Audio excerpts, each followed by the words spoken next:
missing, and so are his hands and eyes. The cameras begin rolling, and then the footage adjusts. The scene is set on a man bound with his hands and legs tied by extension cords. As the camera focuses more, it becomes clear that the man is most certainly not alive. His face is missing, and so are his hands and eyes. However, in sheer impossibility, the man begins moving violently. The camera slightly pans over to the side, and there it becomes apparent that these cartel members hooked the man up to a substance to pump his adrenaline and keep him wide awake and aware.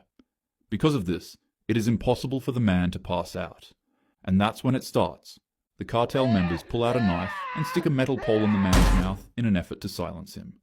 What happens next is simply just too horrific to mention on YouTube, so out of respect for this man's life and to protect your mental security, I'll skip over it. All you need to know is that they began playing a game with the man's throat while pumping him with substances to keep him alive.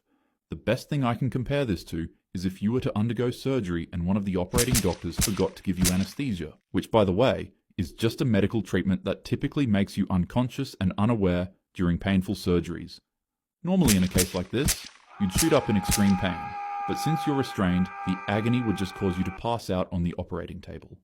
Now imagine if the doctors were also injecting you with some type of liquid that prevented you from passing out and kept you wide awake, to watch what they were doing to your body in complete horror. That's pretty much what happened, and after the men were done, the video would finally end.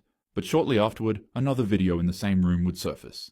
In it, you can see the same men playing soccer with the victim's head, kicking it back and forth to each other in efforts to catch it. What makes this incident as horrific as it is isn't the sheer brutality of their actions. When the men were carrying out this atrocity, it's heavily noted that they would be talking to each other, calm and casually, as if it were another Tuesday morning at their shift.